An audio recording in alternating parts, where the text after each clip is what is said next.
Magandang araw sa lahat ng listener ng Batang 90s Horror Radio at sa iyo paring RJ. Ikaw na lang bahala mag-ayos ng storya ko dahil baka hindi ganong maintindihan kung rekta mo nang babasahin.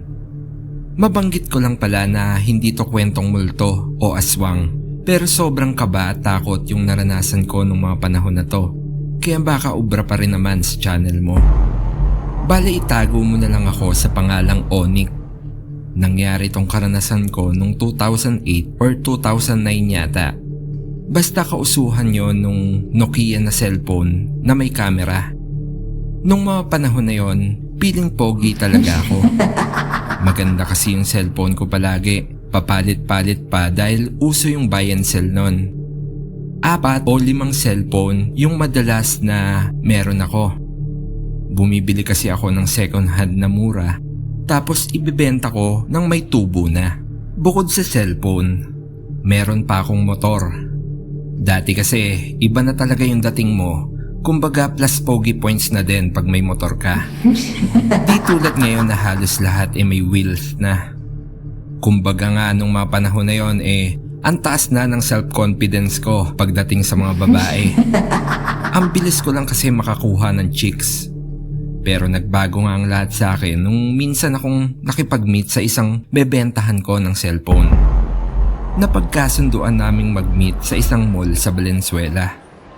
Ako yung unang nakarating, kaya tumambay muna ako sa isang fast food resto.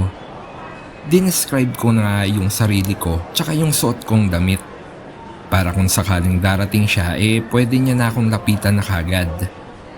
Matapos nga yung ilang minuto, may bigla na lang umupo sa upuhan sa harap ko. Nakayuko ako noon at nagsiselfone pero naaninag ko yung pag-upo niya. Sir, kayo po ba si Onyx yung sa cellphone? Tinaas ko naman yung ulo ko at nakangiting sumagot. Oo ma'am, kayo po ba yung buyer? Pagtingin ko nagulat ako dahil isang napakagandang babae pala yung kausap ko. Di ko kasi alam itsura niya dahil sa text lang siya nag-inquire. Napahinto ako tapos medyo napalunok ng laway. Speechless kumbaga. Ngumiti naman ito sa akin sabay sabing, Pasensya na po ha, traffic kasi. Kanina pa po ba kayo?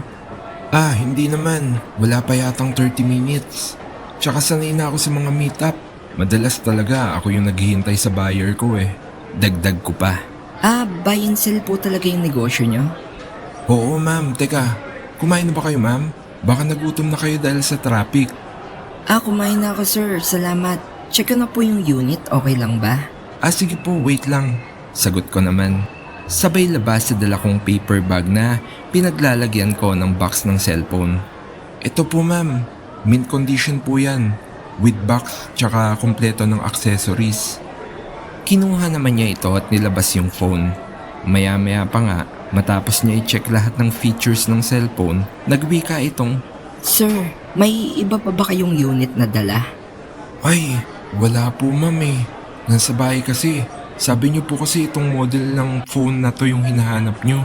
Ay sorry sir, parang gusto ko kasi sana mamili muna sa mga unit na ibang model. Pero sa'yo pa din naman ako kukuha. Gusto ko lang makapili sa ibang phone na meron kayo kung sakali. Pwede ba? Nakangiti nitong wika. Nung narinig ko yun siguro kung sa ibang buyer na bad trip na ako. Pero dahil nga chicks yun imbis na mainis ako, pinagpatuloy ko ang pag-entertain sa kanya. Sige po, no problem. Bale, paano yan ma'am? Bukas ko na lang dalhin yung mga unit na meron ako. Tas dito na lang ulit tayo magkita? Pwede bang mamayang gabi din sir? Punta ka sa bahay namin, mag-isa lang naman kasi ako doon. Hindi pwedeng walang tao kasi walang magbabantay. Mag-add na lang ako ng panggas nyo sir. Nung narinig ko yun para bang lumiwanag yung mata ko. Nagpiling na naman ako ng mga panahon na yon. Sa isip-isip ko iba talaga ang karisma ko. Parang may masamang balak sa akin to ha. Parang gusto kong masolo sa bahay nila. Well, pagbibigyan ko siya total. Wala naman akong jowa. Wika ako pa sa isip ko. Ma'am, saan po ba yung bahay nyo? Uwi lang ako ngayon tas kunin ko yung mga unit. Naglabas naman ito ng papel at ballpen, tsaka nagsimulang mag-drawing ng parang mapa. Inabot niya to sa akin, sabay wikang, Diyan mo ako hintayin sa convenience store na malapit sa amin, sir. Tas sunduin kita dyan. Sumang-ayon naman ako, sabay sabi pang, Onik na lang tawag mo sa akin, ikaw ba? Sabay kindat pa sa kanya. Laila na lang. Kita-kits tayo mamaya, Onik ha. Text-text na lang. Nakangiti naman itong tugon. Matapos nun umuwi na nga ako ng bahay. Niready ko yung lahat ng mga cellphone unit na meron ako. Ultimo yung personal phone ko, dinala ko na din yung box at accessories. Nagbabad ako ng ligo, tas nagpabango ako ng pinakapangmalakasan kong pabango. Sinuot ko din yung pang heartthrob kong damit, sabay umalis na nga ako. Medyo malayo pala yung bahay ni Laila. May nadaanan pa akong kalsadang dirt road na puro talahiban ang magkabilang gilid. Hindi naman ako nag-alala dahil medyo maliwanag pa ng mga oras na yon. At bukod doon, madami din akong kasabay na dumadaan. Nakita ko din may poste ng ilaw sa kabaan nito, kaya wala naman sigurong magiging problema mamaya pag umuwi ako. Matapos nga ang ilang minuto, tuluyan na nga dumilim. Sakto namang narating ko na yung convenience store na pagkikitaan namin ni Laila. Pumasok ako at luminga-linga sa paligid. Wala namang kakaiba. May ilang customer pa na kasalukuyang bumibili ng mga oras na yon. Matapos ko nga masigurado na wala pa si Laila, nilabas ko yung personal phone ko at nagsimulang mag-type. Laila, dito na ako sa convenience store na sinabi mo. Wait na lang kita. Sabay sinend ko na nga sa kanya. Matapos yun ay umupo ako sa dine-in section ng convenience store. Ilang minuto nga ang lumipas hindi pa din nagre-reply si Laila. Kaya minambuti kong kumain na lang muna ng rice meal na available sa store. Wala na din kasing customer nung oras na yon at naisip kong nakakahiya naman kung makikitambay lang ako. Bukod dun sa layo ng minutor ko, nagutom na din talaga ako. Habang nasa counter nga ako para bayaran yung rice meal na binili ko, bumukas yung entrance ng store. Tumunog yung bell na nakalagay sa entrance nito. Kaya napatingin ako. Kala ko si Laila na, pero hindi pa pala. Dahil dalawang lalaki na may kalakihan ng mga katawan ang pumasok sa store. Napakunotang no ko. Medyo tamang hinala ako sa mga itsura nila dahil para silang mga goons sa pelikula. Nakita kong luminga-linga ang mga to at maya pa nga napatingin yung isa sa akin. Naglakad ito papalapit sa pwesto ko at kinabahan ako. Akala ko kasi hold-upper. Pero pumila lang ito sa likod ko. Matapos kong magbayad, tinungo ko na uli ang table sa gilid na bahagi ng store. Napatingin ako sa lalaking pumila kanina sa likod ko at nakita kong bumili ito ng isang kahang sigarilyo. Nakahinga naman ako ng maluwag nang lumabas na silang dalawa. Sabay pasok naman ng ilang kabataan na dumiretso sa beverage section. Napatingin ako sa relo ko at nakita kong alas 7 na. Sinilip ko yung personal phone ko at wala pa ding reply si Laila. Inisip ko na baka nakatulog siya o may ginagawa pa kaya hindi nito napansin ang text ko. Binagalan ko na lang yung pagkain ko para na din may dahilan ako para maghintay sa loob ng convenience store. Hindi naman aircon sa loob pero kahit paano may electric fan at hindi malamok. Mabanggit ko lang pala na doon ko lang napansin na medyo alanganin pala yung pwesto ng convenience store sa lugar na yon. Nasa kanto kasi siya ng bagong sementadong kalsada. Tas magkakalayo pa yung mga bahay sa paligid. Nang matapos ko nga yung kinakain ko, tiningnan ko yung cellphone ko. Pero wala pa ding reply si Laila. Doon na ako medyo napailing. Langya, na-India na yata ako ha. Mahina akong wika sa hangin. Muli kong kinuha yung phone ko at sinimulan kong tawagin ang numero niya. Pero sa pagtataka ko unattended ito. Ilang beses ko pang sinubukan pero wala talaga. Doon na nga ako nagdesisyon na umuwi na. Kamot ulo pa akong sumakay sa motor ko, medyo nakaramdam na ako ng inis nun, lalo nung makita ko sa relo ko na mag-aalas 9 na. Sayang lang yung oras at gasolina ko. Ano kayang trip ng babaeng yun? Wala naman akong kasalanan sa kanya para pagtripan niya ako. Bago ko simulan yung biyahe, luminga-linga ako at dun ko napansin na wala nang tao sa paligid. Maaga palang matulog ang mga tao dito. Kahit mga sasakyan, wala nang dumadaan. Agad kong pinaandar yung motor ko at humarurot palayo sa convenience store. Ilang minuto na nga akong nagbabiyahe nang matanaw ko na yung talahiban na dinaanan ko kanina. Nakaramdam ako ng kaba nang mapansin kong sobrang dilim dito. Hindi kasi bumukas yung mga poste ng ilaw sa lugar na yon. Pero no choice ako. Di ko kasi alam kung may iba pang pwedeng daanan palabas. Hindi pa naman kasi uso noon yung online map, kaya wala akong nagawa kundi dumiretso. Kasalukuyan kong binabagtas yung rough road na kalsada nang bigla na lang nag-ring yung cellphone ko sa bulsa. Naisip kong baka si Laila yon at nandun na siya sa convenience store. Hininto ko yung motor at dinukot yung cellphone. Nakita ko nga sa screen na si Laila nga yung tumatawag. Sasagutin ko na sana nang bigla na lang may humawak sa braso ko. Huwag kang kikilos ng masama pare, kung ayaw mong masaktan. Wika ng isang lalaki na nasa bandang likuran ko.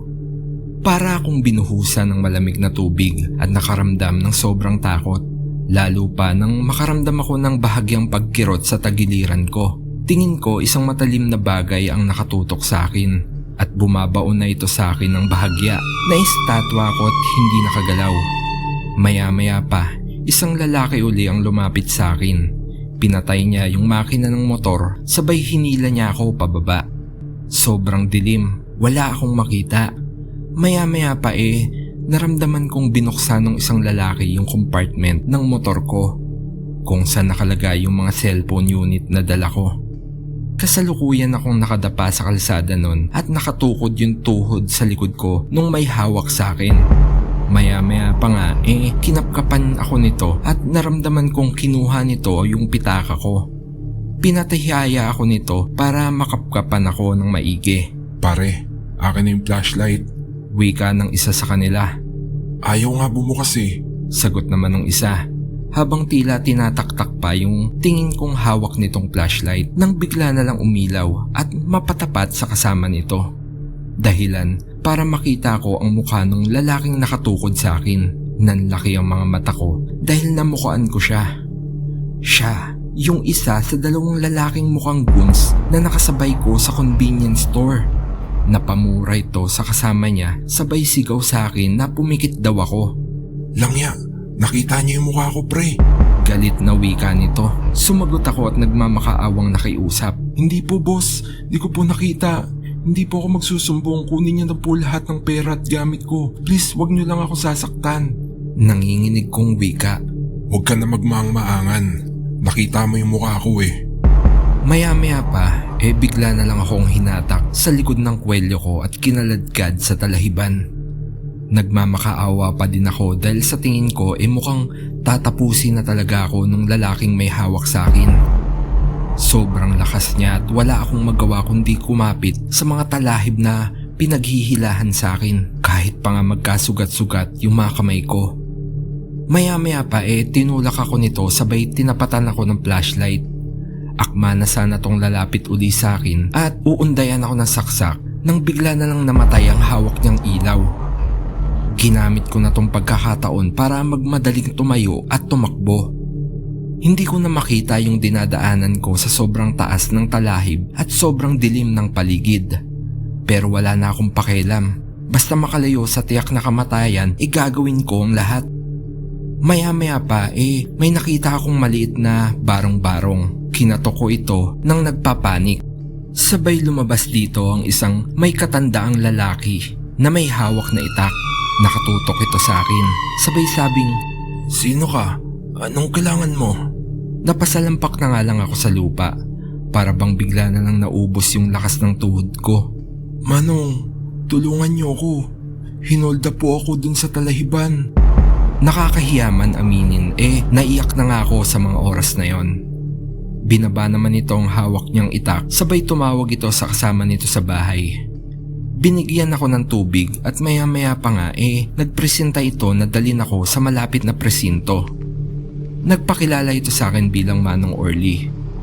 Sumakay kami sa owner niya at hinatid niya ako sa police station. Nung gabi ding yun pinuntahan ng mga pulis yung lugar na pinag-holdapan sa akin. Pero katulad ng inaasahan wala na yung mga holdupper. Wala na din yung motor ko at mga cellphone. Nag-file ako ng complaint pero lumipas ang panahon wala na akong naging balita. Di ko na po alam kung nahuli ba yung mga holdupper. Ilang months din kasi akong walang cellphone. Natakot na din kasi ako kaya kahit nung nagkapera uli ako, hindi na ako bumalik sa ganong negosyo. At tungkol naman kay Laila, siguro hindi ko na malalaman kung kakonsyaba ba siya ng dalawang holdupper. Dahil nga kasama sa nakuha sa akin yung cellphone na gamit ko sa pakikipag-usap sa kanya. Ayokong magbintang at ayoko na ring mag-assume. Kung ano pa man, karma na lang yung maniningil sa kanila. At sa akin naman, sana wag ako'y judge ng mga tagapakinig mo. Oo, alam ko na mali yung mga desisyon ko ng mga oras na yon. Pero I learned my lesson naman. Bali hanggang dito na lang yung kwento ko, paring RJ. Next time, share ko naman yung kwentong engkanto ko. Salamat sa lahat ng nakinig sa kwento ko at more power sa channel mo.